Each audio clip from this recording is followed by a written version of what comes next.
really do miss the days when you could just shoot a man for laughing at you. Word of warning, in this establishment, we do not bother to call 911. Cassie got out, and now it's our turn. God's not gonna kick his own ass. What exactly is the question? My question is, if her breaks the spell and gets us the hell out of here, why don't we just kill her? Let me make one thing crystal clear. Chi, you bust up in my office like that ever again, I will cut your balls off and roll them like dice. You gonna blow on them first?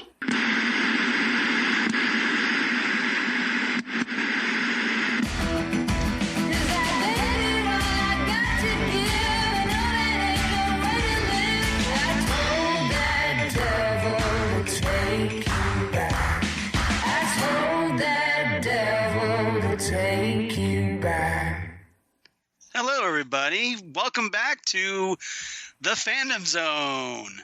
I'm Charles Skaggs. Happy to be back talking comic book TV shows once again with my beloved Karen Lindsay. Hello. I need to redo that now. Yes, you do. Because we're in season 5, everybody, of the Fandom Zone. And all those shows are gone, right? All those shows are gone. We're talking all different shows. So if you're kind of worried that you're like, oh, am I listening to a repeat? No, you're not. Nope. This is brand spanking new, finally, for the week ending October 13th, 2018. I know it's been a while. We've had some difficulties here in the Fandom Zone. You mean I have had some. Well, yeah, I'm trying to be delicate about it, but we were originally supposed to record episode 150 back on August 11th, around there, and here we are 2 months later. Wow. Better late than never, right? Yeah, well, it did take a Herculean effort to get my microphone working. So So Karen has had some serious technical difficulties because her mixer died and she struggled to get everything working so that she could actually talk to us. Right. And not just us here in the Fandom Zone, is also on Next Stop Everywhere. Right. Which Karen has kind enough to join us on now as a full-fledged partner in time. That's right. So join us over there too. Yeah. So if you enjoy listening to Karen here, you definitely need to be listening to us on Next Stop Everywhere. Right. But here we are, episode 150. I know we promised Jesse Jackson.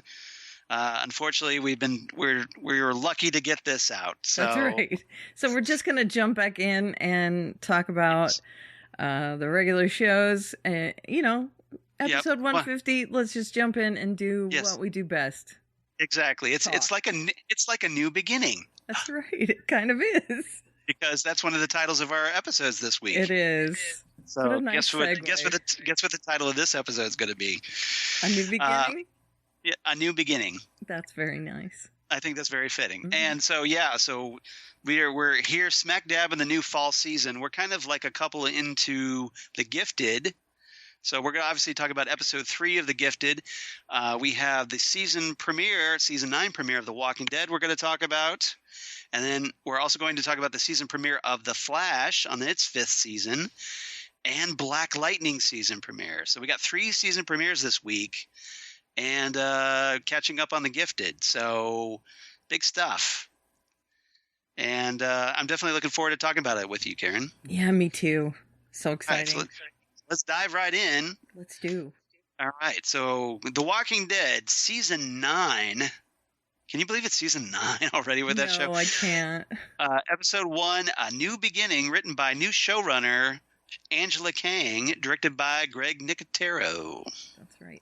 And can I just say how exciting it is to actually be living here in Atlanta and watching the show, because that episode was filmed in the Capitol here in Atlanta, in the Capitol building in Atlanta. Yeah. And I just thought it was really cool. I'm like, I could go down there anytime and see that building if I wanted to. So have you tried to figure out how to become an extra on that show yet? Well, I know how to do it. It's just getting, they put little calls out there's websites that you can go to, and I just haven't fit any of the casting calls yet. So I'm watching the site to see. Okay, well, all right. Well, fingers crossed, because that would be all kinds of awesome. I know, and The Gifted. The Gifted also films here. So cool. There's that as well. Now, see, I've done some extra work. I was actually in an episode of The Adventures of Superboy. Cool. Back in the 80s, not like around 80. I want to say I think it was 1990. Very cool. When I was attending the University of Central Florida, a local radio station down there had a contest, and I won it. So I got to be an extra in the Superboy episode. Very cool. It's called Roads Not Taken Part 2 that I'm in, and got to see Superboy and Lex Luthor, who was played by Sherman Howard. Yeah. And Gerard Christopher played Superboy. And while got Gerard Christopher's autograph on a photo. Very cool. That was pretty cool. So it was a lot of fun. So extra work, definitely recommend it. Yeah, if you get the chance. I'm watching the site to see if I fit any of the criteria. So because there's so many things that film down here. But anyway, I'm sure. Okay. Yes. So we're going to talk. Here we are, the Walking Dead season 9 premiere. So what's our A, B, and C, Karen? Our A, B, and C is A, Chekhov's floor. Yes. Because they walk across it and look down pointedly. Right. As opposed to just walking around it, which I don't get at all. Right. Yeah. B story, he's a fighter, not a lover. Yeah. That would be Daryl, by the way. Yeah. And the C story, Hangman. And I wonder if you can figure out who that is. But that was a very satisfying ending, I have to say. Certainly was. It's been a long time coming. It sure has. And he really asked for it in this episode, didn't he?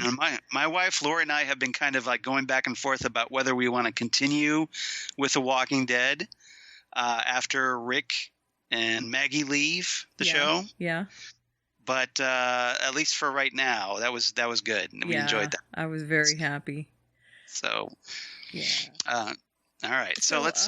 Chekhov's floor is their little trip into Washington, D.C. in order to get some, I guess, artifacts in order to maybe start. They want to get some supplies, because now there are farmers now, and they're having this kind of very, very 19th century approach to living now. They're farmers, and so they need things like plows and canoes and seed samples, and they decide to pick up a covered wagon while they're at it. Yeah, for good measure. Well, so they raid a museum. So they go to DC Museum to raid that. Right. This is where they find the seed samples off a tip that Carol, I think, figured out. No. The chick from the garbage heap. Yeah. Who's, I think her name is now Anna. Anna. Okay. I think it's Anna. I could be wrong. Doesn't is it Ann? Matter. Maybe it's Ann. Let's go with Ann. I don't care either way.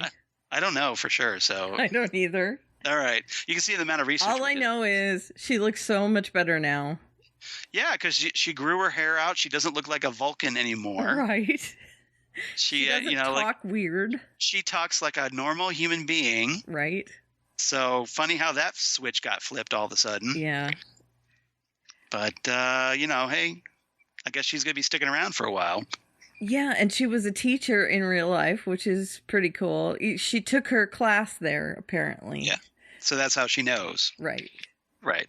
And they had this repository of seeds. Yeah. And so they're using it as like a doomsday vault. They took it all in, and they're gonna use it to restart the garden. Well, guess what? There was a doomsday. Yep. So exactly good thing they had that stash. That's right. So now they can use those samples to go back and kind of regrow a lot of lost plant life. Right. And they got a plow, and they're taking it back to Hilltop. And Hilltop has a blacksmith, so they can use the plow. And then Hilltop's going to make a second one for Sanctuary so that they can try and get something going there. Right. They're having a hard time, apparently. Yeah. And we should also talk about the show time jumped about 18 months. Yeah. And Judith is big now. Yeah, she's a toddler, I guess. I think she's talking. So she's I think she's like 3 or 4 now. Is she? Yeah, she's bigger, so she's actually talking now. Because they were talking about Daddy's grumpy face. Yeah, exactly. So it's very cute. It was very cute, and the kid's adorable. She is adorable. And we find out that Maggie finally had her baby. Right, Herschel, obviously they named, which is very fitting because sadly we lost Scott. Scott Glenn, I forget. No, Scott. No, what's it? Scott's. I should know this. Yes, you should. Scott Wilson. Scott Wilson, thank you. That's yes. It. I just had to think about it for a minute. They dedicated the episode to him, which was very cool. Yeah, Scott Glenn's the actor. Sorry. But this is a different actor, Scott Wilson. So my wife Lori actually got to meet him. Oh, that's cool. And got his autograph. So cool. Yeah, but very sad to hear about the passing of Scott Wilson. So rest in peace, Scott. Yeah. You were awesome on the show. Yeah, he was awesome. And you did get a little tribute at the end, which was nice. You mentioned. So while they're trying to get all this stuff out of the museum, there is a big glass flooring just so that you can see below to the level below. Right. And so it's on framework and then glass all over it. And obviously, just to ump the tension level, there's like a jillion walkers below on the level. And I'm pretty sure that's the mathematical term, jillions. Yes.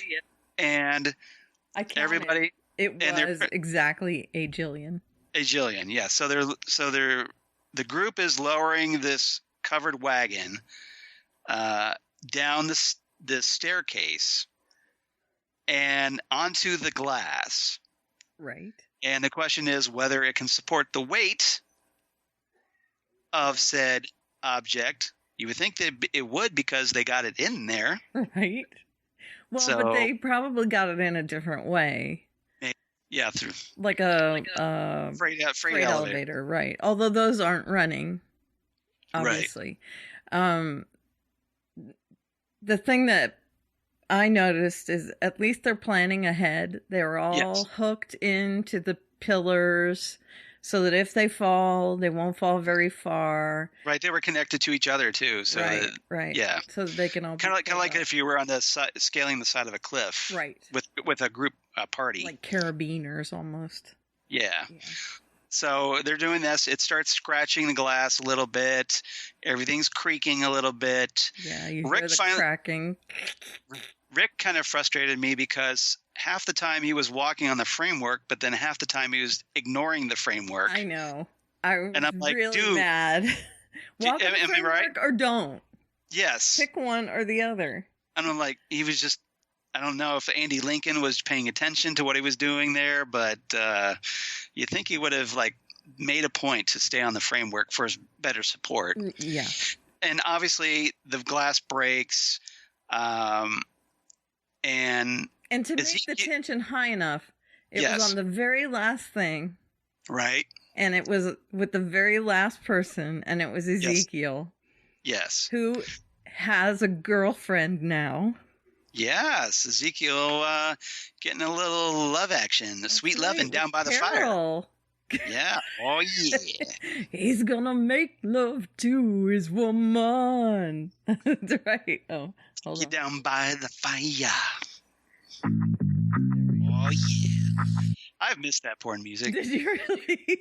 Well, I missed you. I missed talking with you. No, it's just the whole thing, the whole package. Yeah, whole package. But I've obviously missed you more than the porn music. Oh, well, thank you. So he and Carol are together.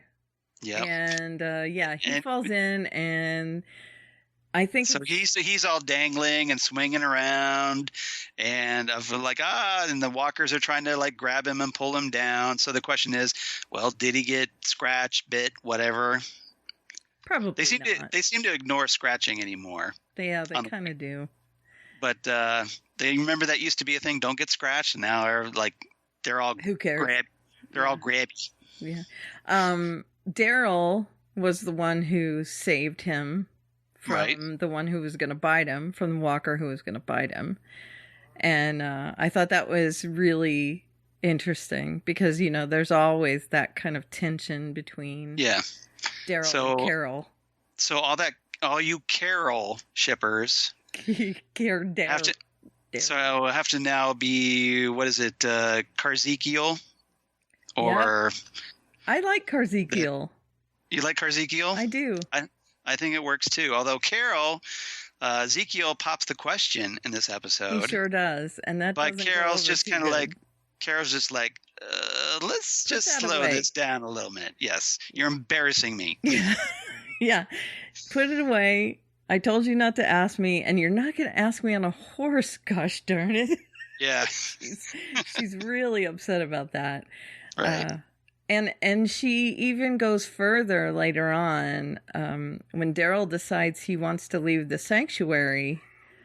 She decides she's going to take his place in order to kind of get some space. Yeah. From Ezekiel. And that was a little surprising, I thought. Right.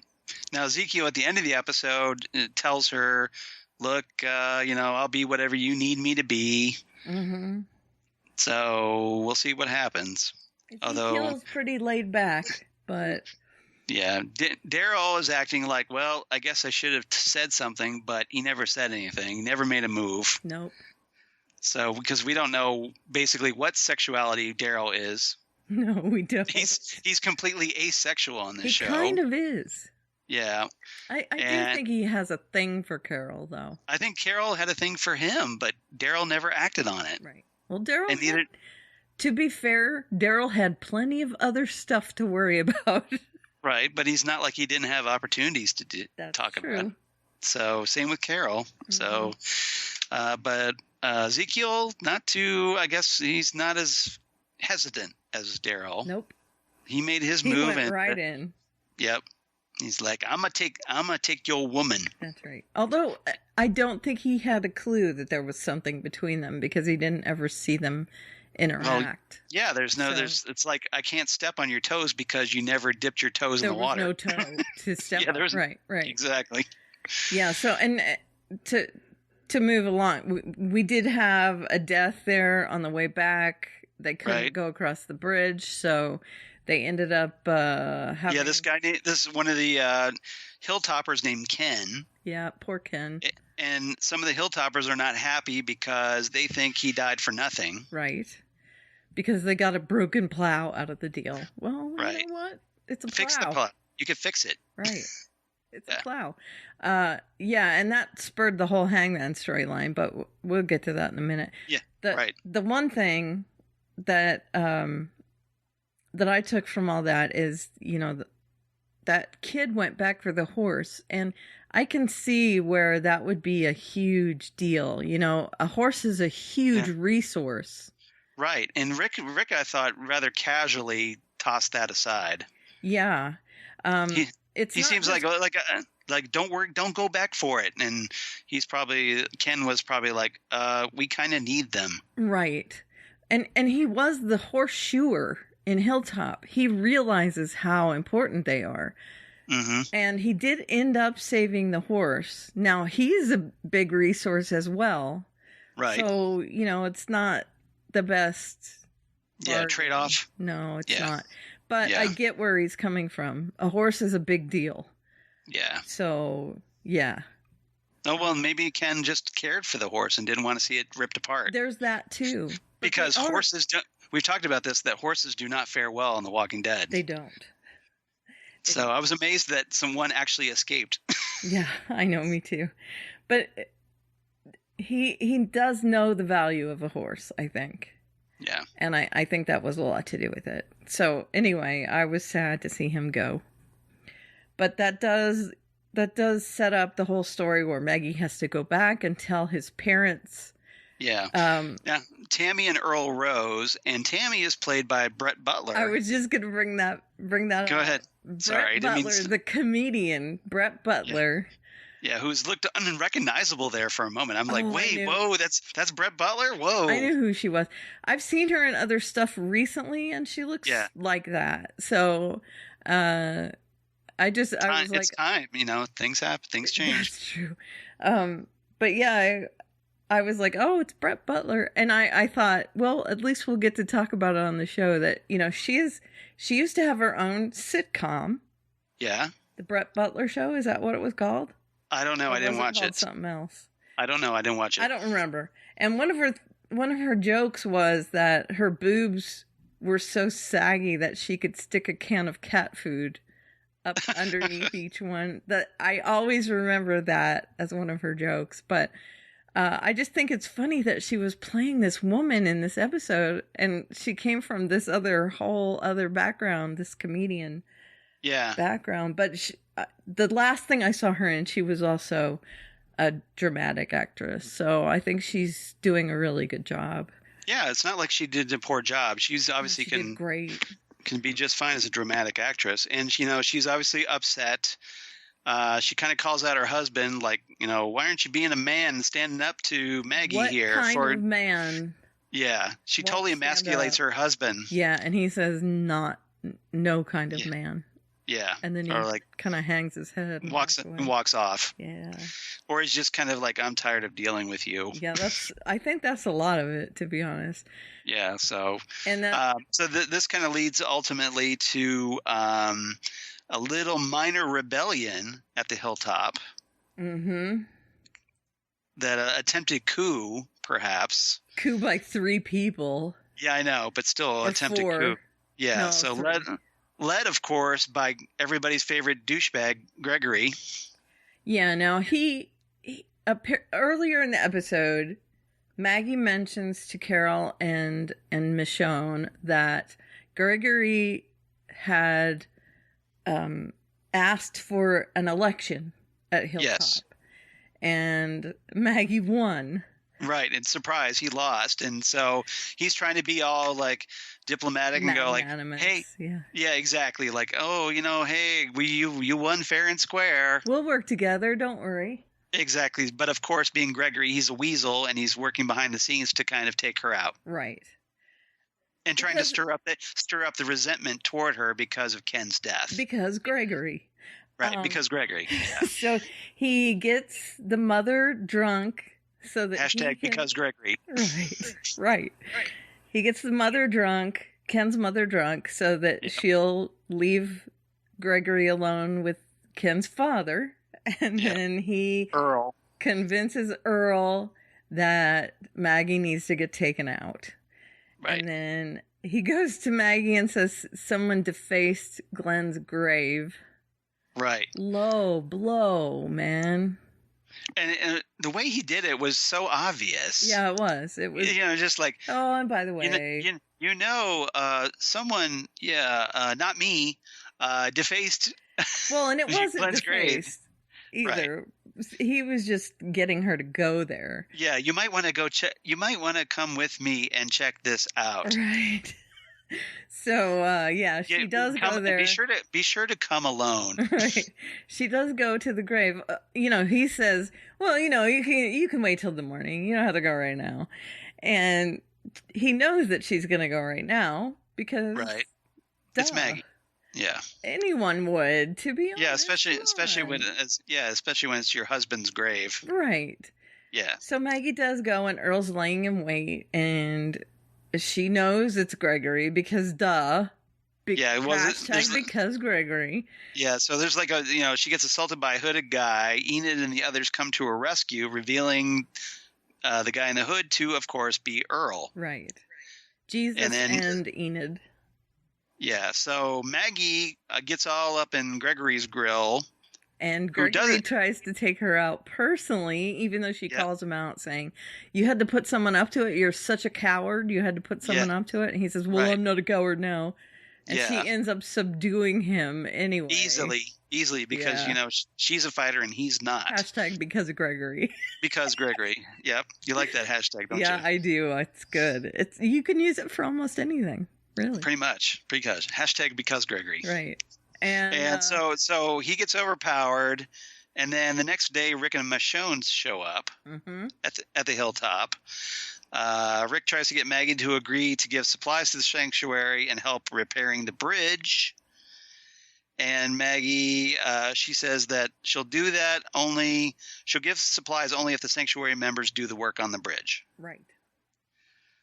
And Maggie she wants tells fuel, right? Right, yeah. So she's obviously looking out for her community. And not, I think there's a bit of resentment too, because she's still really mad that Rick didn't kill Negan. Mm-hmm. There is obviously some resentment there because obviously Negan killed her husband. Right. So yes, understandably. And she wants him gone. Yeah, she tells Rick that I'm not following your way anymore. Mm-hmm. And before they leave, though, to kind of like make a point, Maggie hangs Gregory. And this is our hangman part. Yep. Where while Rick and Michonne look on going, ruh-roh. Yeah. Is Maggie going full governor? Yeah, there's a worry there. Yeah. There is a worry there, isn't there? Yeah, and especially with Rick leaving the show, Andy Lincoln, is she going to take Rick out? Who knows? I hope not. I hope not too. Yeah. Especially now that Rick and Michonne are like this really adorable couple with Judith. Yeah. I hope not. I like to think that Rick will get on his horse and ride off past a bunch of zombies into the sunset, but I don't think that is what's going to happen. I don't think that's what's going to happen either. I hate to tell you this. I'd like to think that. I really don't think that's what's going to happen. Yeah. So we'll see. But so that's anything else about this episode before we give our rating? Yes. There's the whole part with Daryl. Oh, okay. Where Daryl is the leader of Sanctuary now, and he's trying to wrangle people in. Okay. They're putting up a walker as a scarecrow, and he is not fond of that. No, it's an I want to say live walker, an active walker. Yes. And Daryl just comes by, takes his crossbow bolt, and he's very casual about leaving these things all over the place now. Have you noticed? Yeah, he's like before he would go and grab them and bring them back. No, he just shoots and like walks off. Yeah, shoots it and kills. They must be making them for him. I don't know, something. Right? Maybe. Yeah. Now, one of them is this guy named Justin, who is going to be a key player, I think, at least in the early part of this season. Right. He's going to give him some trouble. He's already given a little trouble. And then later on, there's some stuff written on the wall in Sanctuary. Save us. Negan graffiti. Right. We are still Negan. And Daryl tells Justin to get it off the wall. And he's like, how? Paint over it. We used up all the paint. Figure it out. You got zombies. They got blood. Figure it out. Right. Well, it's just the guy is uncooperative and difficult. Right. And he's causing some issues this next week as well. So. Okay. So something to look forward to. In the bridge reconstruction. So we'll find out. All right. Yeah, that's it. And Daryl wants to leave Sanctuary and go to Hilltop. Yeah. All right. What's your rating for this episode? I gave it 8.5 engagement rings. Okay, very nice. That aren't accepted. Yeah, completely unaccepted. Yeah. And I gave it 8.5 covered wagons. We're completely in sync on this one. It was an uncovered covered wagon. Right. Our first review back, we're totally in sync. Yep. All right. So let's move on to our second episode. The Gifted. The Gifted. Episode 3 of the second season, because The Gifted's kind of been out for a couple weeks already. How have you been liking this season? I've been liking it okay. It hasn't quite found like a major groove yet, but it's building, I think. I think it's slow building. Yeah. So we'll see. And we'll talk about this. This episode, complications, emphasis on the M, because last season and season 1, all the X's were prominent, or or crosses, depending on the title. Right. And this season it's M's for mutant. Okay, I thought it was because and as we find out in this episode, also M for Morlock. Well, see, I thought it was maybe for Morlock. Yeah, but you know, that's also for M for mutant, I think. Yeah. It's probably got a double meaning. So written by Michael Horowitz, directed by Michael Goy. So we've got a double Michael following Hurricane Michael. So Michael's don't talk to me about Hurricane Michael. Yes. Karen, for those out there, managed to get through Hurricane Michael. That's right. Well, we got the edge of it. Don't make more of it than what it was. We just barely got the edge of it. I was trying to make it cool, and it sounded I survived Hurricane Michael. No, I don't want anyone to think that I'm saying I had we weren't in the eye of it or anything. Well, we're glad you didn't get smacked with it. Yeah, I am too. Because that was looking pretty rough there for a while. It was headed right for us. And then all of a sudden it's coming right for us. Yeah, it took a turn. So all right. So what's our A, B, and C, Karen? A story: Crash Course in the Truth. Yeah. Daddy Daycare. Right. And then Underground. Okay. Well, let's. I know what Crash Course in the Truth is, obviously, because hey, Reed and Lauren go driving. That's right. And Reed, up till now, we noticed, especially in last week's episode, or the previous week's episode, I should say, is getting his powers back. He sure is. And apparently, they're not great powers because everything he touches disintegrates. Yeah, it's not so good. There was a scene in the previous episode where he was trying to support his weight or whatever. He was kind of stumbling around and he puts his hands on a cabinet and it just kind of crumbles so he keeps falling down, which I thought was very, very cool the way they shot it. It was very cool. The file cabinet. Yeah. Yeah. So here, Reed's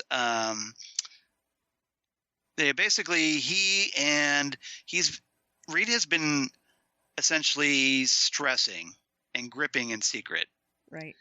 That he's not really sleeping well. He's all unkempt, unshaven, and kind of keeping to himself. He seems obsessed with trying to learn more about how to prevent his powers from coming back. He's doing kind of research into his father's notes. Right. He's trying to figure out what his father did to suppress them way back. Right, because he's desperate to. And he's getting those headaches again.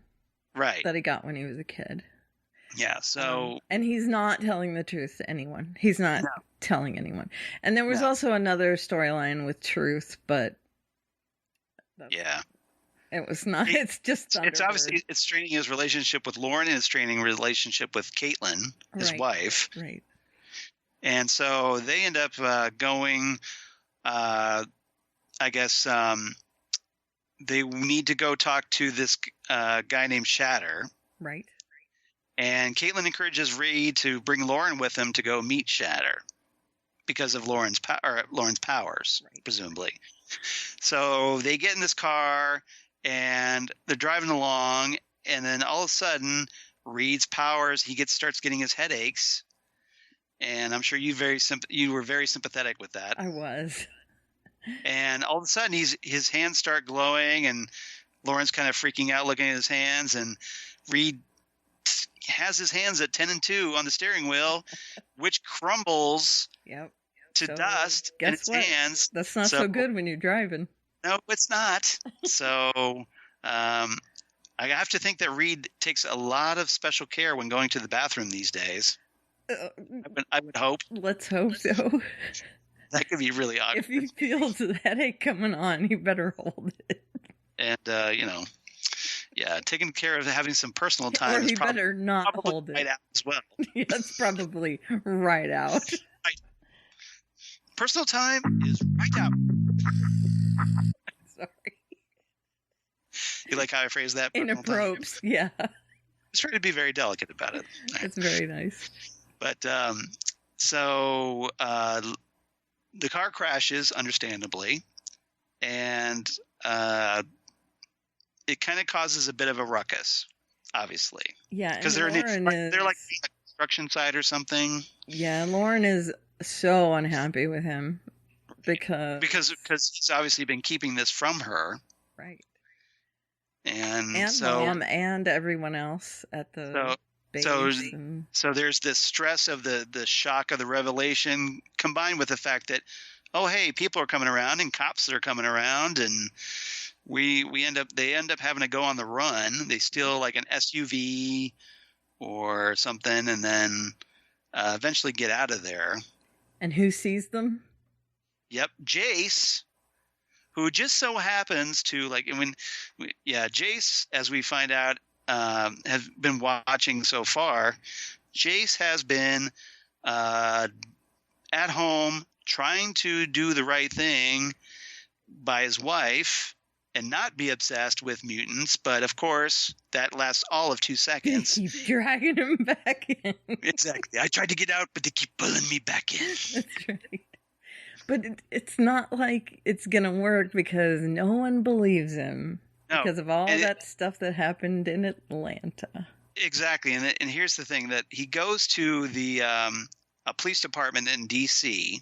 to try to say, hey, I've got all this info on these mutants in the area. Mm-hmm. And the cops are like, uh-huh. And one of them finally says, okay, well, let me talk to my superior and see what he thinks. So they invite him back, and they kind of are willing to share info with him. Until they find out who he is. They do a little back. I was like, oh, hey, we did a background check on you, and you're nuts, dude. Yeah, get out. And they pretty much just laugh him out of the precinct, except this one guy who looks at him like, yeah, maybe let me report back, and maybe to somebody, like maybe he knows somebody that it doesn't spell good things for our mutants. Maybe find out. So maybe inner circle. Maybe Reed and Lauren do get back to the base hospital / whatever, and he does end up telling Caitlin that he's gotten his powers back, and they have a moment. So Reed does have to come clean about his powers, and because after Lauren tries to convince him that, like, dude, you're only going to make things worse by keeping this secret at this point. So, and she talks about this time that she hid her powers from him because of he was so anti-mutant. Right. So that kind of gets him to kind of wake up and smell the coffee a little bit. Yeah. So he tells her about the accident, tells her about his powers. He admits he destroyed the filing cabinet, the car, his wedding ring. Yeah, that was sad. Yeah. So, and he said it all started when Andy left, beginning with the headaches, and they embrace, but very carefully, as Reed kind of keeps his arms. Yeah. He's like, he wants to hold her, but he knows that he probably shouldn't. Right. So, but Lauren's all like, oh, they got all huggy. Yeah. Sniff. She was mad at him for a little bit until she realized, hey, he's new with this, so. And this is not only new, but just completely foreign to him. And then she went to go and put on some more lip gloss. Yeah, right? Which she uses a lot of lip gloss. Sure does. For being on the run. Yeah. She still has a lot of makeup. Infinite supply of Bonnie Bell. Exactly. It's like a how you have bags of holding and like role-playing games that are unlimited. You just keep. I think she has like a makeup bag of holding. Yeah. She sure does. It never ends. So, all right. So let's talk about another topic. Anything else about that topic before we move on? All right. Daddy Daycare, B-story. Yes. This is obviously Eclipse, who in the previous episode sent out the eclipse signal across the sky. To Lorna. Because he knew that Lorna was giving birth, and he wanted her to know that he was thinking about her, even though he couldn't be there with her. Which Thunderbird kind of comes down on him about. It's like, dude, why are you sending this big signal into the sky? You're just kind of like. Can we not advertise? Like everybody, yeah, exactly. It's like we're not a used car lot. Exactly, we're not a Hollywood premiere. Right, exactly. Like, we don't want the attention. They're not thrilled, but I mean, it turns out it doesn't look like anything happened. But doesn't he think that something nefarious has happened because he kind of loses their signal? Right. Yeah. But he finds out in this episode that his daughter and Lorna are fine because his daughter, Aurora, right, her name is Aurora. She named her Dawn, which is... Dawn, but it's kind of like an Americanized version of Aurora. Right. She has a bit of an issue, a health issue, nothing super serious, but... She's got a major case of jaundice. Right. And as a result, needs her daddy to kind of like... I don't know why they just didn't stick her in the the incubator for a little bit, but I don't think it was a regular jaundice. Yeah, it was like mutant jaundice. Yeah, I think it was. So consequently, they need Eclipse's light powers to kind of help with the jaundice. So the Stepford Cuckoos, the Frost sisters, go out and recruit him and say, "Look, you're coming here, and then you're going to help with the baby, and then you're gone." Right. They literally tell him that. Yes. As soon as you're done, you have to leave. Now, one of the things I've had an issue with this season is the Cuckoos are just a tool. Right. Of, what's her name, Rena? Reva Page. Reva, thank you. Who is this very minor mutant character that belonged to the inner circle of the Hellfire Club. But here is getting a much greater role. Right. Now, as the kind of like big bad behind the scenes. I loved the Cuckoo Sisters at the end of last season because they were just so menacing. Right. And in this they had kind of like their own agenda, but now they're working for Reva Page. Literally four. Yes. But the question is, how long will that last? Well, let's hope that it turns because they should have their own mind. And I do think that Reva is kind of fixing that. Reva is like doing something to them. Yeah. Maybe. Well, that she has kind of this kind of sway over them. Yeah. But it would not surprise me if at some point the Cuckoos kind of flip on her and along with Lorna, make their move for power. I would think. Yeah. So we'll see. Yeah, they do bring Eclipse there, to heal his daughter. He gets to meet his daughter, who's like a preemie, and he heals her, makes her healthier, and then Reva steps in and says, "Okay, time to leave. Thanks for helping out. You're gone." Yeah, he's not too happy with that. He's not. No. Eclipse tries to put up a bit of a fight about it. And Polaris actually is trying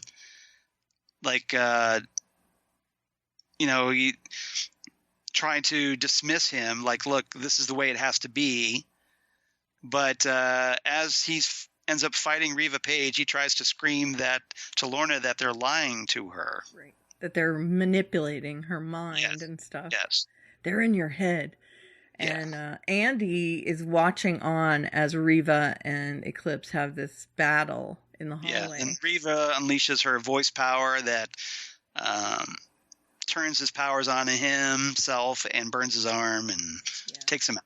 Now, Andy doesn't look thrilled with this turn of events. No, we'll see where that goes. Andy is going to be like, well, okay, he's seen some stuff to kind of make him second guess some things. Yeah. Is he going to flip at a awkward moment? Right. And he is super powerful. Right. And Lauren keeps having dreams about her brother holding her and forcing her to use her powers to destroy something. Right. So it's obviously building to some moment later down the road. Could that be Reva, though? Could be. We don't know. Right. We don't know. And it could be just that Andy decides, well, maybe I need to be in charge. Right. That could be. Who knows? That he, he gets it in his head that he could do better. Yeah, like I'm more powerful than you and nobody can stop me. Right. So And then, I mean, she did make him stop playing his video games. So I know that will make someone nerd rage. Pretty much, and especially like if it's like picture like one of the Gator Bros with extremely powerful mutant powers. Mm-hmm. How do you think that's going to go down? It's not going to go well. No. So that's what's going on. I would like to see him good again. Yeah, I would too, obviously. But let's just keep in mind that in the comics, Fenrir. I know both of them are bad. Both of them are bad. So unless they change things here, which is possible, they could make them good here. We'll find out. Okay, and then we have Thunderbird. Yeah, this is we need to like get moving. So Sea Story, Underground.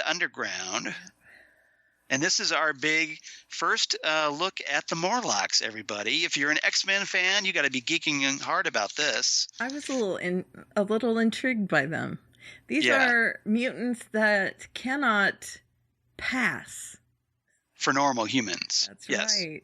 They're kind of dregs of society that for whatever reason they look different or just their powers won't allow them to assimilate to normal society. So they've kind of gone off to become this reclusive clique, right? That hang out in the sewers. El Ratas. Yes, reminded me. What was that, Demolition Man? Yeah, something like that. Dennis Leary's down in the sewers. El Ratas. Like okay, so they're down there and they recruit. What is her name? Blink. Thank you, Blink. Yeah, why can I not remember Blink? I don't know. So they recruit because you don't have copious notes like me. Thank you. They recruit Blink. Yeah, I'm just sitting here in front of my computer. They recruit Blink to spy for them, and then she decides not to tell Thunderbird that she's gonna spy for. Which I don't get at all because it's like, just say that. Hey, yeah, who cares? Like, she's not. All of a sudden, she feels like she has to keep this secret from Thunderbird. I know. And I'm thinking, well, why don't you just tell him that they tried to recruit you as a spy? Right. What are they going to do about it? Problem with that? Yeah. I don't get that at all. I don't either. Is it like this weird code of honor with her? Because we don't. It just seems like there's no point in keeping that secret. Because it's lies, and lies are the angst in the show. That's it's like, am I watching the CW here with the characters lying to each other, keeping secrets? Yeah. Yeah, but the Morlocks were really cool, I thought. A Berlantiverse show. Yeah. The Morlocks were cool. We got the guy with the weird eye thing. We got Urge. We got Urge, who is this in the comics? Like, he has this real kind of big spiky hair, but he's like has these electrical powers. He looked kind of steampunky. Yes, and very cool. And Urge in the comics was just kind of like this really minor underling character under Callisto, but here he's kind of the leader.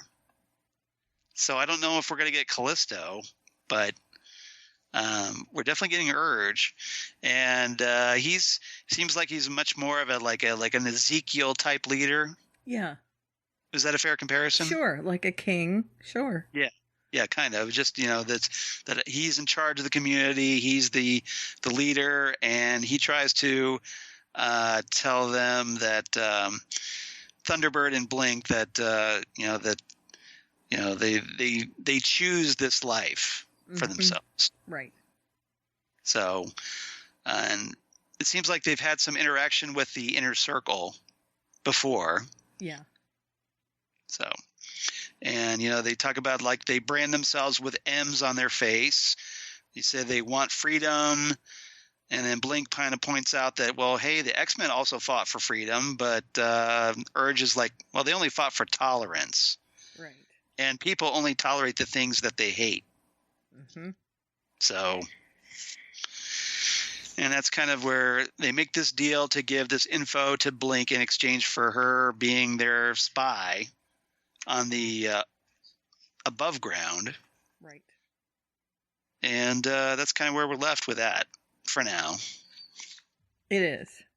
But we'll see more of them, I think. Yeah. This was just kind of the first taste. So the question is, will we see other Morlocks like Mask from the comics or, whomever?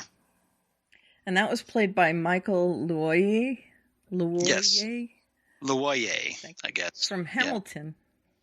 Yeah. Oh, I didn't know that was where he was from. Mm-hmm. Yeah. And by the way, Grace Byers plays Reva Page, by the way. Grace Byers, is that her name? Grace Byers, yes. I don't like her at all. You don't like her? See, I think... No, I mean, I like the actress. Just Reva the character. The character? Pissing me off. Well, she's a villain. She's supposed to. No. So she's doing a good job then. All right. Anything else about this episode before we move on? Nope. All right. What's your rating? I give it 8 healing beams of light. Okay. Was that not the best scene ever when he heals his daughter? Yeah, it was very sweet and poignant. And, you know, like he's holding his small baby for the first time, and then there's like all this light coming out. Yeah, it was so sweet. It was good imagery, I thought. Mm-hmm. And they do like an overhead shot, which I thought was a cool idea. Yeah, so I think that sold it a lot better. It did. Very visually arresting, I thought. Mm-hmm. All right, and I give it a little bit better than you. I gave it 8.5 metal baby rattles. You know, I have an issue with lies. Which you know that's going to be come into play at some point because of course. The Polaris has magnetism. Right. Did you Eclipse brings this metal baby rattle that he handmade. I know. So she was like holding it up with her hand. Powers. Yeah, it was very sweet at the end. So she could be hands free and still hold the baby or whatever and still rattle. So. All right. So on to Flash. But the reason I was a little lower than you was because of the lying liars that lie thing. That doesn't make sense to me. That's fair. Yeah, I do agree. It's like, Blink, why are you keeping the secret? There's no point. Who cares? Yeah. Why are you doing this? All right. Moving on to The Flash. So welcome back to Central City, everybody. Yay. Episode 1 of the 5th season, Nora, which is also the name of my mother-in-law, by the way. Oh, that's nice. So a little shout out to my mother-in-law, Nora Brockhouse. Written by Todd Helbing and Sam Chalson. Directed by David. Showrunners. Mm-hmm. Directed by David McWhirter. Okay. And this we'll talk about here. What's our A, B, and C, Karen? A story, meet the new kid. Yeah. Kid. Yeah. She's their kid. Right.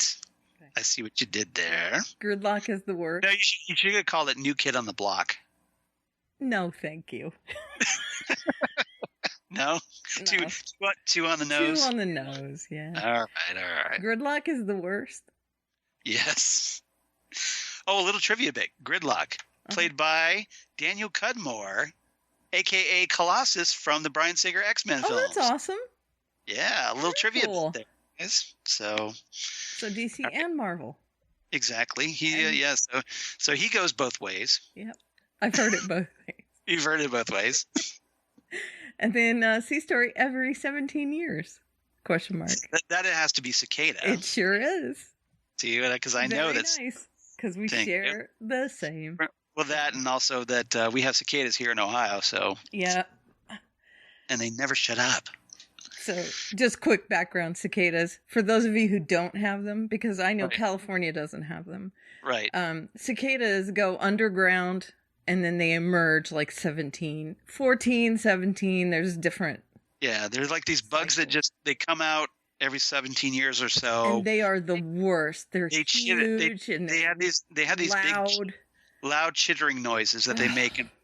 And they could be like right next door or whatever, and you're trying to sleep and you hear these things going off. So yeah, they're the worst.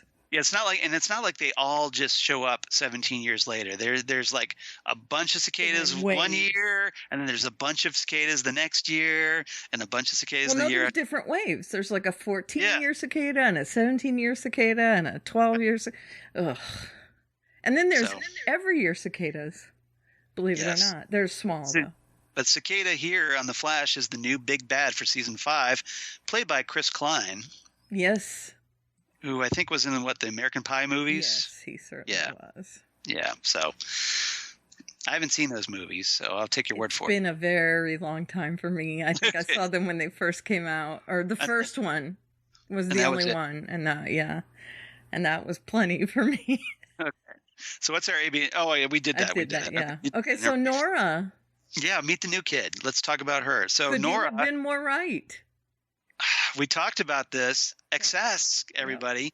Now, see, I was kind of half right because I did call XS. I was hoping for XS, as you recall, but they kind of merged the character of XS, who's supposed to be this character from the 31st century, right?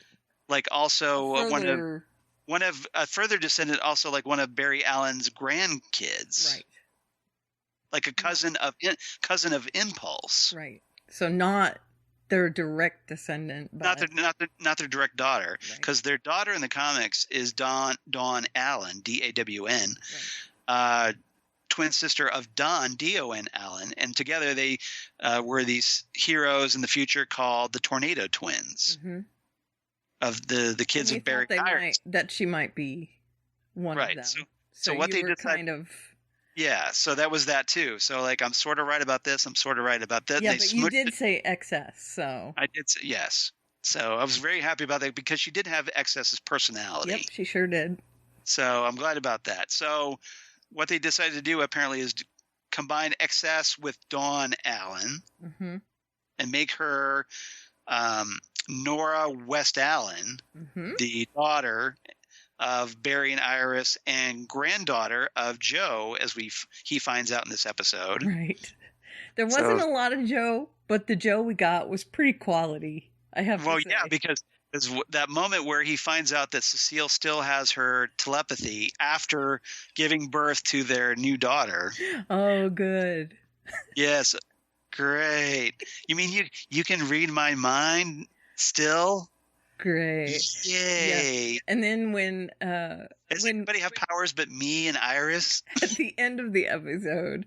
And Iris had them for a little bit. She did, but she had to give them back to Barry. Right.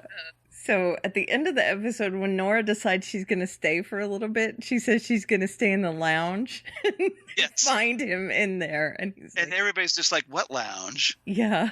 And like, we have a lounge? Joe's been crashing in the lounge since the very first day. Yeah, apparently he like naps there. Yeah, as we find out, he's like, "Oh, found my spot, damn it!" Found it, and he said it exactly the same way as he said that. Great. Yes. So not a good day if you're Joe West. No, not at all. He is done with life right now. Yeah. I really appreciated it. This is the Joe West today. We should talk about do it. That's Joe today. Yeah, it sure is. All right. So poor Joe. Yeah. All right, but she's the one who helped Flash at the end of the last episode, and she shows up to say, "Hey, guess what? I'm your kid, and also I can't get back." Right. Yeah, so she tells everybody that I'm kind of stuck here, but as it turns out, she's not being entirely honest. She's a liar, lying liar who lies. Well, she has good intentions, though, because as we find out through the course of the episode, it's not good intentions, though. It's not. It's horrible intentions. Well, her intention is that because. And she does talk to Barry. She opens up to her father about this. Is that we find out that with Nora's help, they go to the future tech room, and they pull up that familiar Central City Citizen, the newspaper, yep. Or and they with that headline of like Flash vanishes in crisis or whatever, right? And Nora reveals that he never came back. Right. So that's the moment she lost her father. And he never returned to her. So her secret agenda here is to prevent that from ever happening. Right. So it's essentially her flashpoint moment. Right. Which is not good intentions. Right. It's horrible intentions. Well, and Barry tries to warn her about this. Right. Like, because at first Barry is very skittish about the idea that his daughter's around. He's like, "Look, you being here, this could screw things up." Remember through that season 3 that we just had, and everybody was like kind of about it. Yeah. Because screw things up with the time travel. Yeah. Yeah. So this is bad. Yeah. And we need to get you back to your normal time. Mm-hmm. And then at the end, they go to prevent everything from getting screwed up. Yeah. Hey, stay here. Well, Barry finds out that she wants to spend time with her father, who she lost. Yeah, so he feels guilty about that. Still. Well, and Barry is coming from the approach, though, that he isn't going to get to know his daughter because he does Spanish. Still. Well, he's looking to kind of have some memories of her. But the needs of the many outweigh the needs of the few, because right now you're effing with the entirety of the planet. Yeah. So yeah. And Iris, Iris actually was more into the idea of Nora staying than Barry was at first, until that flip flop. Then it kind of flipped, but yeah. Yeah, and Iris was very upset that she wasn't really connecting. And I think it was because Nora had already spent her whole life with Iris. Right. And just, hey, we spend plenty of time together. I didn't get to spend time with Dad. Right, yeah. Right. So there was a lot of that. And she was just completely lying about, she gave herself fake anti-tachyons or something. Yeah, and then something that Wally tries to explain because of his time with the Legends, that she can't go back through time because it's bad. Right. It will screw things. They can't use the Wave Rider because those particles will affect the Wave Rider. Right. So they explain why they can't use the Wave Rider. It's not hand wave. At least exactly. They try to acknowledge it. Right, so yeah, that's good. Right. And she screws up this apprehension of this criminal named Gridlock. Yeah. And it ends up being like the worst criminal that she could screw up, because he's a one and done, except that his power keeps getting stronger every time he does something because he absorbs kinetic energy. Right. So the more he does stuff, the stronger he gets. Right. And so taking him out the first time would have been the way to go. Yeah. The faster you take him out, the better off you're going to be. Right. Yes. And she screwed that up by distracting Flash. Well, she's very, and this is very consistent with Excess's personality, is that she's very eager. Yeah. She wants to jump in. She wants to jump in, and it's kind of like Impulse a little bit, although with Excess, it's more like her excitement gets the best of her. Mm-hmm.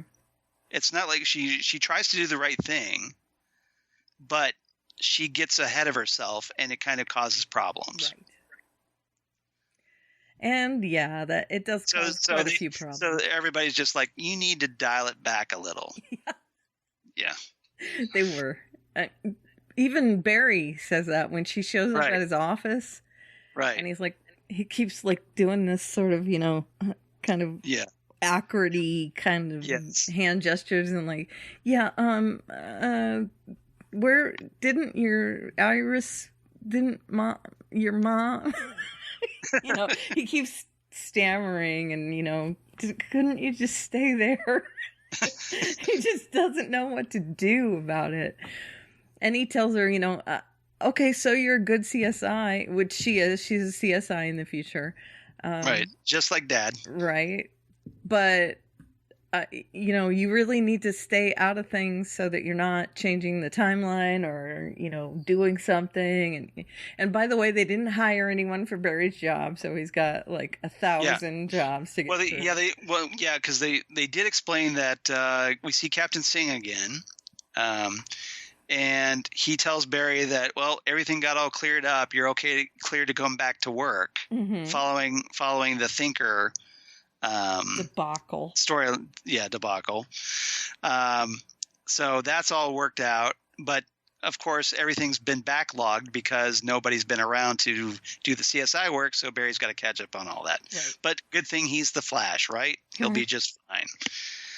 And there's 1,000 boxes. Yeah, so he'll be fine. Don't worry about it. He'll just, have to sit down. Well, he can't do it too fast. No, but he can work his way through it. Right. So, faster than... If he does it too fast, they'll suspect. They'll get suspicious, yes. All right. So let's see here. So one of the cool things in this episode that I really enjoyed was that Nora gives Barry his costume ring. Yeah. Which was a huge deal for me because finally you get to see the costume ring. This is a big flip for a Flash fan like myself. It's a huge deal. This is a home run. Yeah. So, especially since they've been teasing it. Yes. For like a season, right? So here we go. We get this big moment and like, okay, time to change it to the Flash. And the ring pops open, costume spews out, and we're off to the races. And I just love that. Yeah, but she didn't make it.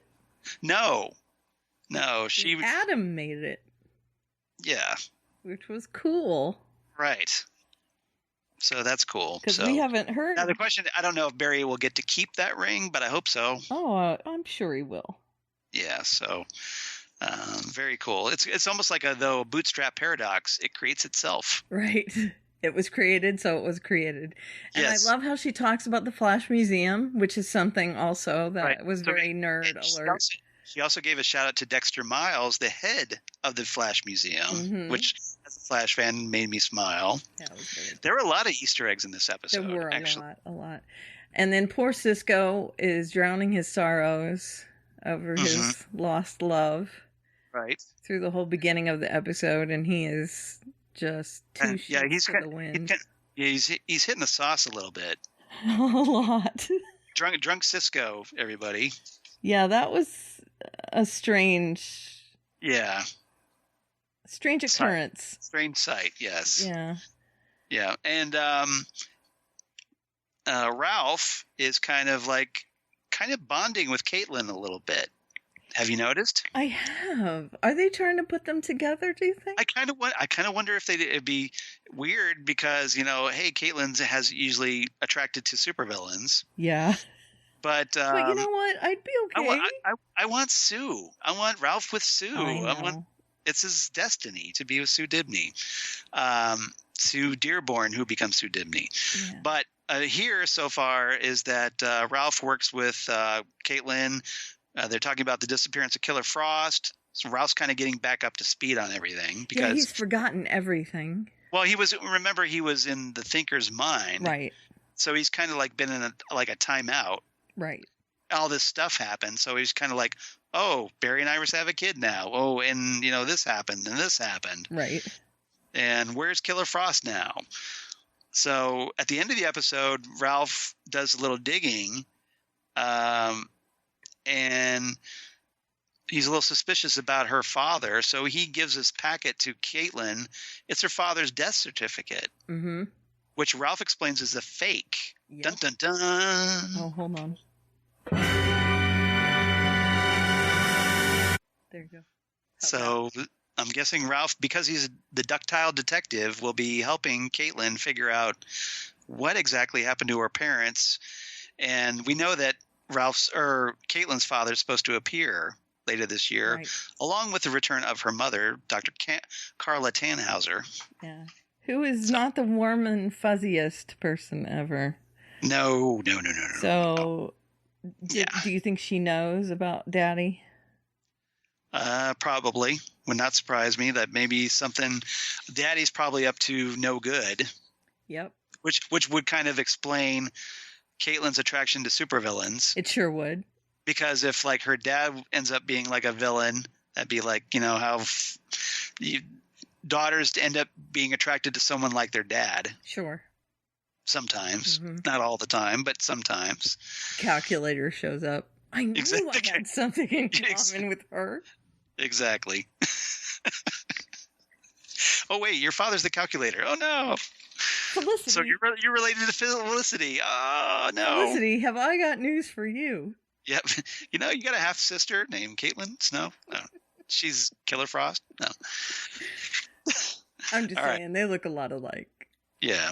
So the episode ends with, and this is we're talking about every 17 years, Cicada. Gridlock gets apparently broken out of his police transport by Cicada, who throws some bolt-shaped daggers, and the attacker comes up to the truck and reveals that he wants all metahumans to die right before he kills Gridlock. So, that's right. Well,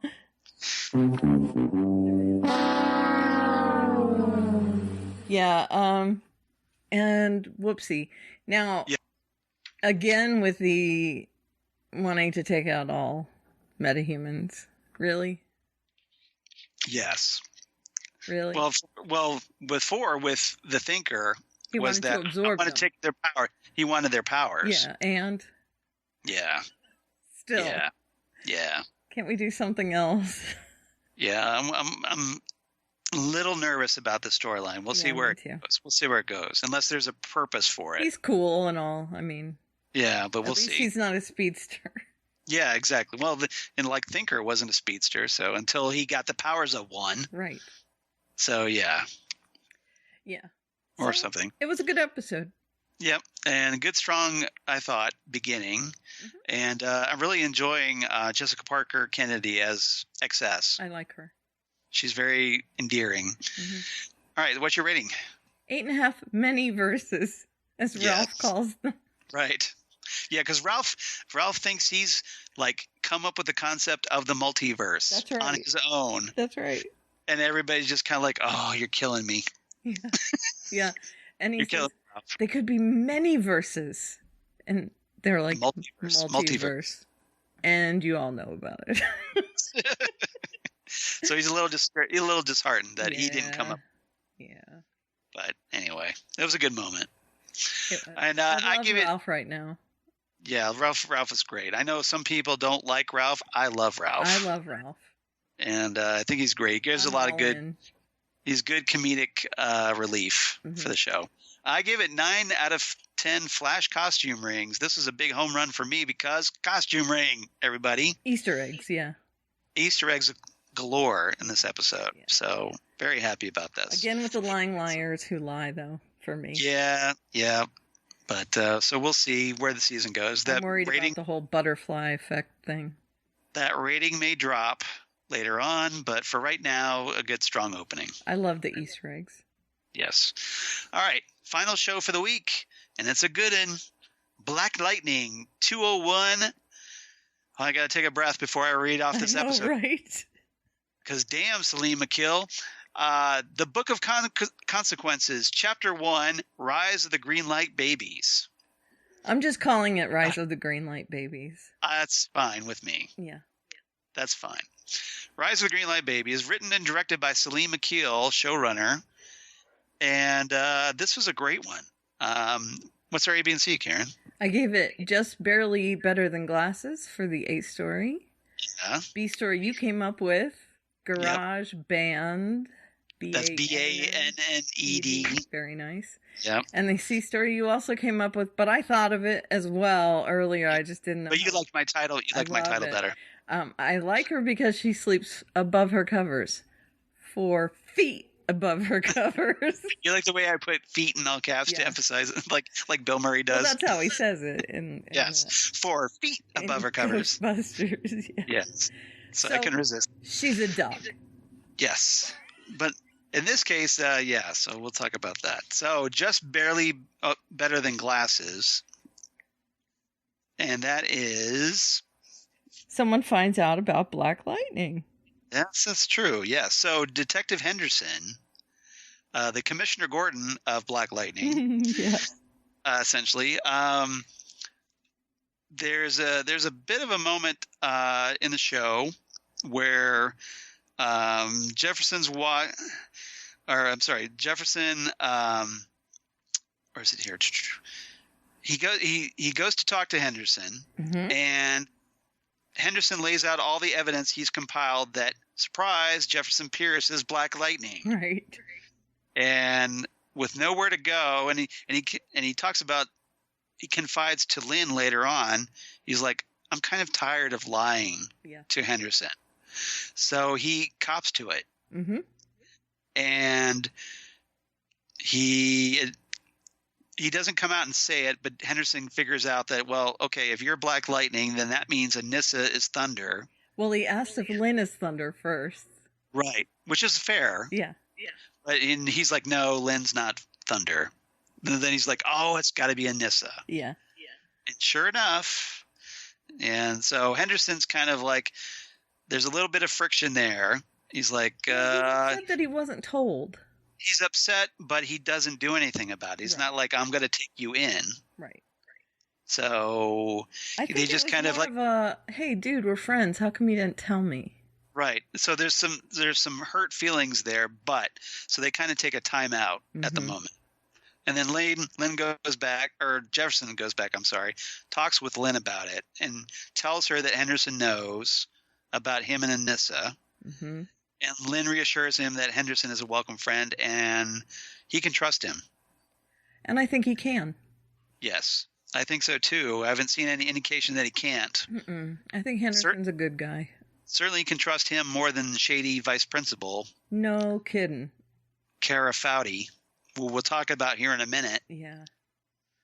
But so I thought that right there is a major development for the show, is that Henderson knows everybody. Right. So he has another ally. Yes. Which is so good. This will make things a little easier for him, presumably with the police, because Henderson can now assist him. Run interference, essentially. Right. Yeah. Right. Keep him out of trouble, hopefully. Right. Now he still doesn't know about his other daughter. No, he doesn't. But to be fair, they're still kind of figuring this out with her, as we'll talk about. Right. In our C story. So B story, Garage Band, that I wanted to talk about because there's a big old fight between Kara Foudy, the aforementioned Kara Foudy, and Cyanide, which I thought was rather awesome. Yeah, it was a really good fight. It's a big old throwdown in a parking garage. Mm-hmm. Kara is on her way to a car when all of a sudden Cyanide shows up and stops her, tells her to come with her to visit Tobias Whale. Right. But Foudy's not down with that, and the two end up fighting. Mm-hmm. Everybody was kung fu fighting. There was some of that, yeah, definitely. And they throw down. Cyanide tries to shoot and kill. They kind of exchange gunfire, excuse me. Yeah. And then they kind of like hand-to-hand combat, and then Kara takes her heel off, which just happens to be a big old stiletto, and jams it right in her neck. That's right. Causing her to bleed out. Presumably killing her, but people that die in the show sometimes come back. Die, that's right. Yeah, they don't stay dead for long. Mm-hmm. So the question is, will... Not people around Tobias. Exactly. And Tobias, as we know, this is like his girl. Mm-hmm. He's very protective of her. As he mentions to Kara. So I would not expect Cyanide to stay dead long. Nope. Yeah. And I got to imagine she's not going to be happy with Kara. No. I would think. And he does try and take Kara out himself. Yes. He lets her know how unhappy he is with her by shooting a harpoon into her stomach. You're right. And then after she confronts him and then gets impaled by the harpoon, but she's like, okay, she takes that, rips that out, and then jumps out a window. Right. Like, I'll be back. Yeah. So, to be continued there. So she knows where Tobias is. Right. Where everyone else is looking for him. So the question is, who is Kara working for? Yeah. Right? Right. Presumably she's working for somebody. Yeah. And if it's not Tobias, then who is she working for? Right. Cobra? Yeah. Who? That's what I'm thinking, because she's got all this badass training. Yeah. And so what's her story? She's still like this big question mark. She's the worst, though. Yeah, she is. Yeah. I mean, I wasn't upset that she got harpooned. I'm like, nope. Oh, they finally took her off the board. She needs to go.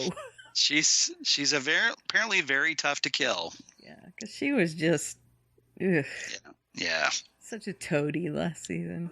Pretty much. So let's see. We'll touch our C story. I like her because she sleeps above her covers, 4 feet above her covers. This is obviously 4 feet above her covers. So this is obviously Jennifer. Yeah, and there's a whole thing with Lynn and Jennifer and and the whole family essentially. She's having Jefferson and Lynn end up getting into a kind of a fight about her. Yeah. Jennifer she is having issues like bad dreams, floating above her bed. Her powers are like manifesting without control. And Lynn is like, oh, she needs to see a therapist. And of course, Jefferson's like, a therapist? It's not like she's an average kid. Right. Like, what's the therapist going to do about superpowers? Right, right. Okay, I understand. She's also going to have feelings about it. But right now, we kind of need to get the powers under control. Exactly. And, you see both of their points, I guess. But I feel like Lynn is kind of living in a dream world right now. Yeah. And there is part of it, I think she is. Well, part of it's also because Lynn she thinks she can help these green light kids. The pod kids, yeah. But apparently these federal authorities tell her to stay away from them. Yep. And she tries to get the strings pulled to get back on the case, but she can't. And yeah. So she's a little frustrated. Then she gets upset with Jefferson because he's not showing her any sympathy because she shot someone, and he's like, "And so you shot one person?" Yeah, like I've been fighting crime for how long? And yeah, I mean, I think he does show her some sympathy, but. He has so many other things to worry about. Yeah, he's like, our daughter is like not in control of her very dangerous powers. Right. We need to focus on the daughter. Get your emotions under control. Like, yes. Let's help her first. Yes. Less about you, more about Jennifer. Right. Right. We're talking Jennifer. Yeah, Jefferson kind of has a handle on the priorities. And Lynn is kind of not. Yes. Lynn is all about her. Yeah. So, and Jennifer, as it turns out, she keeps having these episodes with her powers because she can't control them.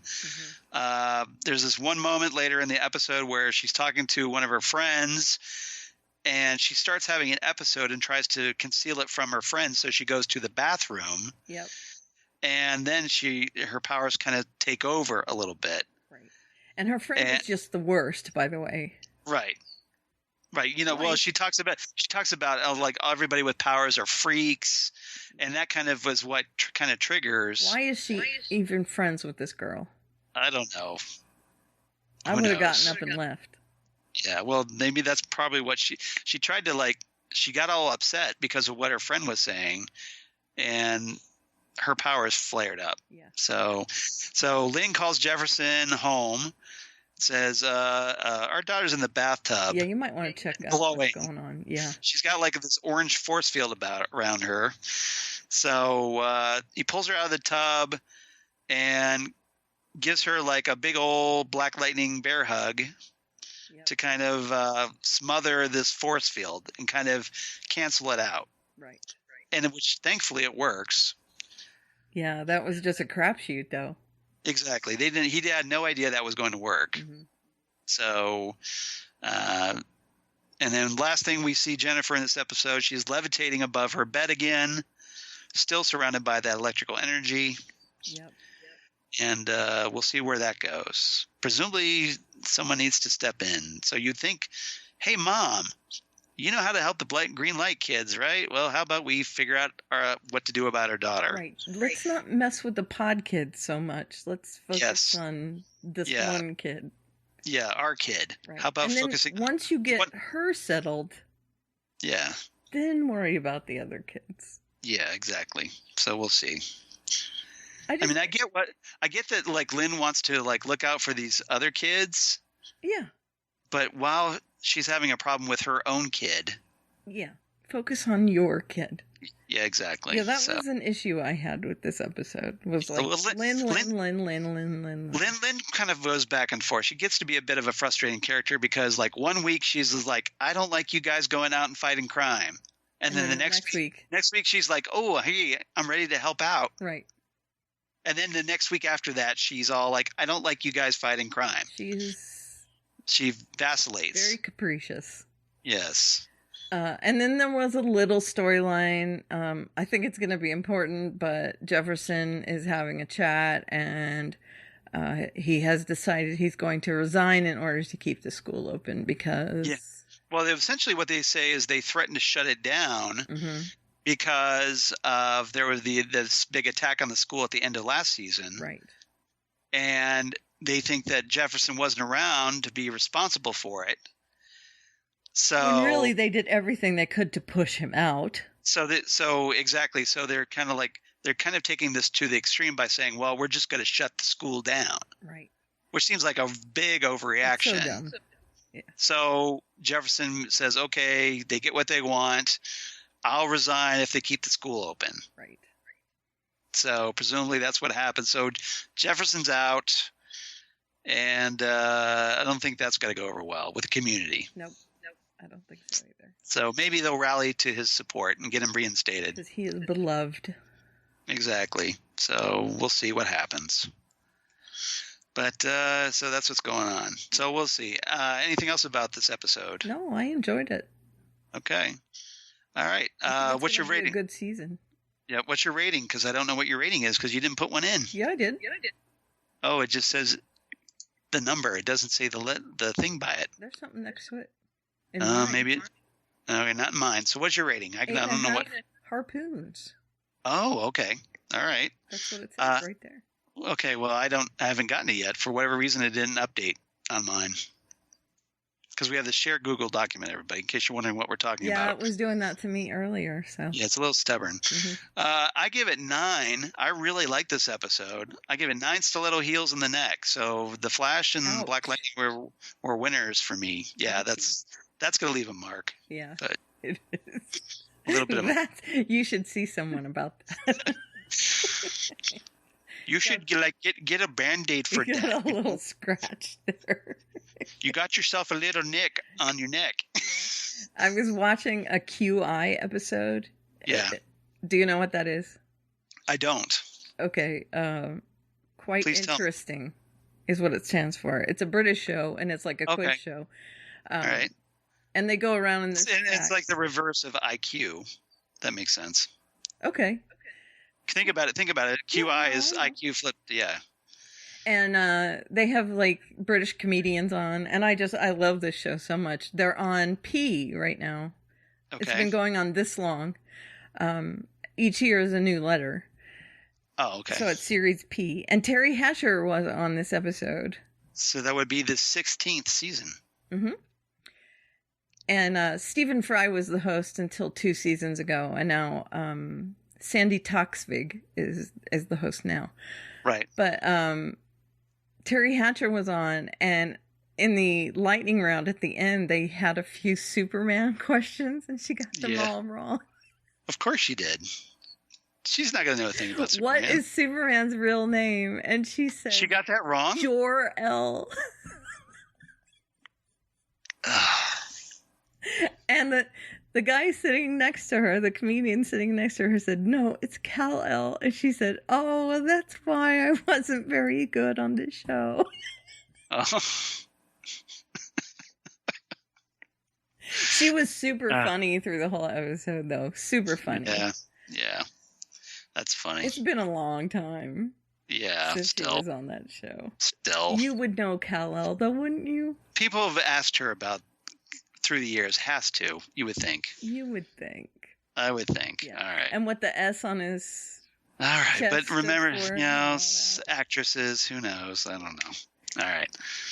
Okay, so we do have some Justina feedback, but we haven't quite got it set up yet, so we are going to include this. Yes. So Justina, welcome back.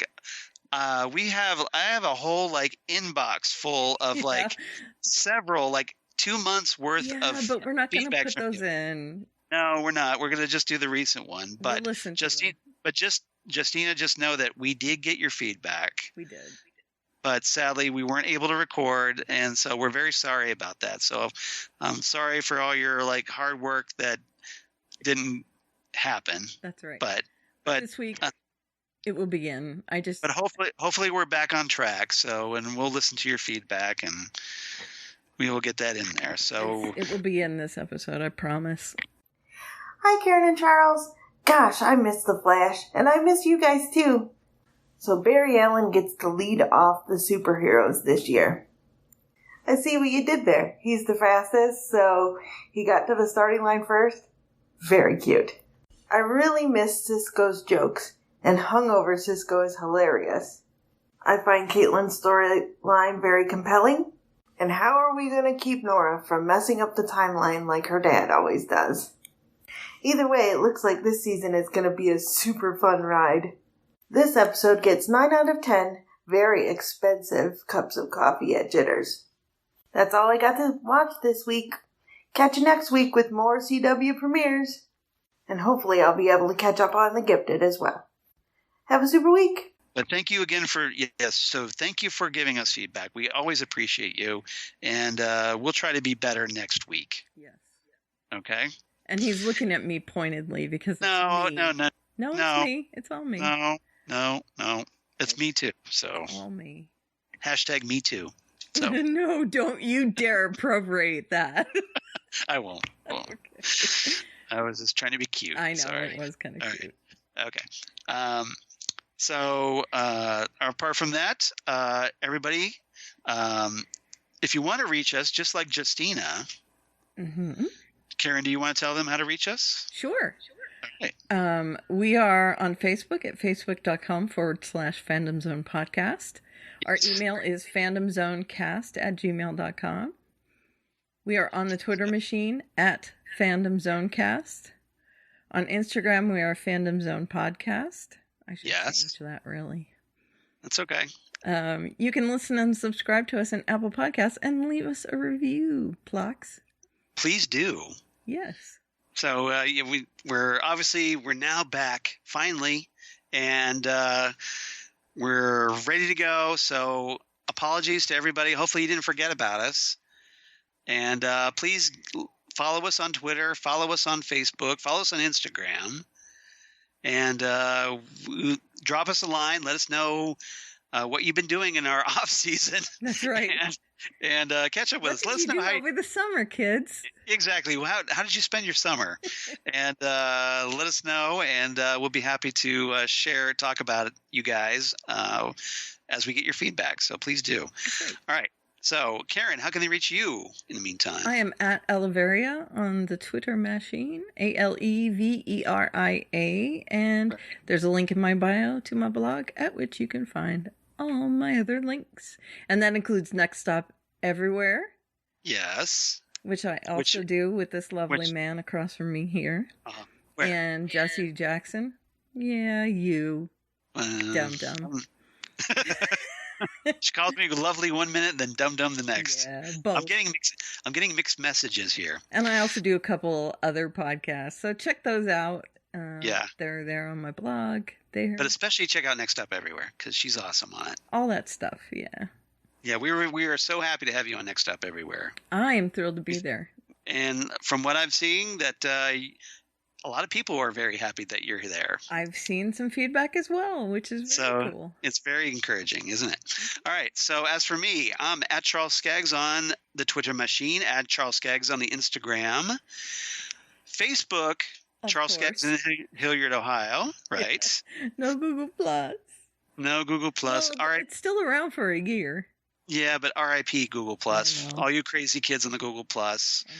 Because they're getting rid of it, and so Oh, well. I know. It was fun. It was fun. We had our fun while it lasted, didn't we, crazy kids? I guess. Well, two of you on it. I don't know. That used it. I have a Google Plus page, and I posted my stuff to it all the time. That's what I do too. Yeah. So so it was good for sharing stuff, I guess. Sure. So, and people used it, I guess, to get my info. So hopefully they still do.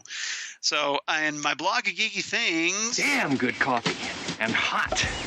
Damn good coffee and hot, where I talk about all the shows that we talk about here on the Phantom Zone podcast. And more. And also talk about the other shows that I do for Southgate Media, including Titan Talk, the Titans podcast, where we just recorded our first review of the first episode this morning. And we'll have that out this week. It will be episode 8 for those wondering. And got all new graphics for that because I got bored and I was like, I want to improve this. Kind of like I did for Next Stop Everywhere. Yeah. Rob says he likes those, by the way. Oh, cool. Yeah, thanks. And that's Charles. I didn't have that. Yeah, I actually got some compliments on the artwork, so that's cool. So Next Stop Everywhere, of course. Please follow us there. And my other podcast, Ghostwood, the Twin Peaks podcast, they do with Zan Sprouse, wife of comic book artist Chris Sprouse, where we talk about all things Twin Peaks and David Lynch and stuff. Mm-hmm. And please support Southgate Media, Southgate Media Group. Help out the Patreon page. Help us keep the lights on. Mm-hmm. I'm sure Rob Southgate would appreciate that. And apart from that, that's all I have. So. Yep, same here. All right. So, everybody, it's so great to be back. You have no idea how much I miss talking to Karen. You have no idea. It was so frustrating because I wanted to talk, and Karen obviously, because of her technical difficulties, wasn't able to talk. And I knew she was frustrated. I was. So I felt so bad for her. And it's like, it was all I could do to maybe I could go down and send her a microphone or I was like, well, I was just fine, except it still wouldn't work. I was just like, okay, let me buy you a cheap headset like mine and you can plug into a USB port and you can record, right? No, because everything's through my mixer. Yeah. So yeah, it's the more complicated the plumbing, the easier it is to stop up the drain. That's exactly right. According to a certain Montgomery Scott on Star Trek. But thank you again for your patience, everybody. And we're going to hopefully get back on track now. So for all those of you looking forward to hearing us talk about the upcoming season and all the shows that are coming up, because we got Daredevil starting up next week. That's right. So that's coming back, and we got all Supergirls tonight. And no, it's tonight. It's tonight. Yeah, it's not on Mondays anymore. Because it's opposite Doctor Who. That's right. Doctor Who, The Walking Dead, Supergirl. On Sundays. Sunday is my busy night now. Very nice. So, and Karen, obviously I'll talk with you on Next Up Everywhere tomorrow night. But otherwise, everybody, thanks again for coming back. And we'll see you hopefully for the Phantom Zone 151. That's right. On the flip side. We'll see you later right here on the Phantom Zone podcast. Bye, everybody.